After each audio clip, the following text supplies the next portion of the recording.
Aquests frontals d'altar de fusta pintada, que n'hi ha un centenar de conservats d'aquest període a tota Europa, 55 són a Catalunya i 32 són a Noruega. És a dir, és el 80%. L'art medieval conservat a Noruega i a Catalunya és el testimoni d'una realitat que abans existia per tota Europa, però que per guerres, per evolucions artístiques, per qüestions econòmiques, ha desaparegut pràcticament de tot el centre europeu. I, per tant, que era el testimoni d'una unitat essencial europea a l'entorn de la litúrgia i de la fe cristiana. Estem parlant del cristianisme occidental, el cristianisme rito-llatí. Per tant, és un dels millors testimonis que avui podríem somiar per parlar d'una unitat europea i, si es vol, també de les arrels cristianes d'Europa. Són altars que estan decorats normalment en frontals, poden ser frontals de tela, poden ser frontals d'orfebreria, però en la majoria d'esglésies devien ser de fusta pintada, que era una fórmula molt accessible, a vegades amb laterals, n'hi devia haver molts laterals, però només se n'han conservat a Catalunya, també laterals pintats. La proporció conservada a Catalunya i a Noruega és abassegadora en aquest sentit. Eren altars també que estaven decorats molt sovint amb imatges, allò que avui coneixem com a imatge de culte, imatges significatives de la Mare de Déu, de Crist o dels sants, crucifixos, també a vegades amb imatges situades dintre retaules tabernacle o estructures que les aixoplegaven, que n'hi ha diferents testimonis a Escandinàvia i molt pocs a Catalunya, però que els hem reconegut precisament gràcies a haver estudiat aquests testimonis del nord.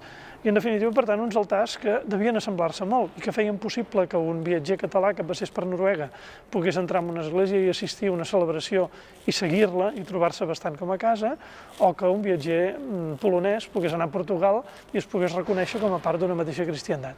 L'arquitectura s'assembla, però té també molts trets diferents.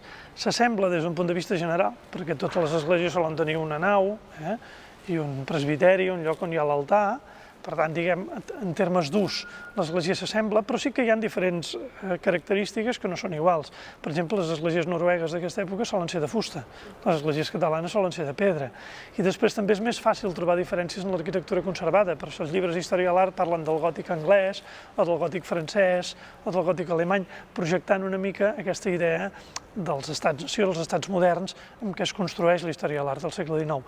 Però, si haguéssim conservat aquesta decoració de l'altar, sobretot de fusta pintada d'entre 1100 i 1350, si l'haguéssim conservat millor en totes les regions centrals d'Europa, és segur que tindríem una idea més clara de la unitat cultural europea en aquesta edat mitjana. A l'exposició presentem objectes que tenen semblances sobretot tipològiques i en algun cas també estilístiques, per exemple, quan parlem del frontal de Sant Olaf de Noruega o el frontal de Sant Cebrià de Cabanyes del Museu Episcopal de Vic, com que tots dos són pintats sota, la influència d'allò que anomenem gòtic lineal, que és un estil que es difon des de França i Anglaterra i s'expandeix molt ràpidament per tota Europa entre el segle XIII i el segle XIV, és normal que s'assemblin. Però també hi ha característiques que no s'assemblen tant i les expliquem a l'exposició. Per exemple, a Noruega gairebé tots els cristos crucificats són despullats i amb 3 claus del model gòtic. En canvi, a Catalunya, al segle XII, va ser molt popular la majestat vestida, el Crist en majestat, que ve d'una antiga tipologia bizantina i que és molt característic de Catalunya o de la Toscana. O, per exemple, les Mare de Déus. Les Mare de Déus catalanes solen atribuir-se a tallers locals i, en canvi, les noruegues, que s'han conservat dels segles XIII i XIV, es solen atribuir a tallers anglesos o francesos, és a dir, se sol parlar d'un art importat. Tot i això, tot aquest material junt, tot i amb les seves diferències, és capaç de restituir un paisatge visual, cultural i espiritual comú arreu d'Europa i que havia estat comú arreu d'Europa.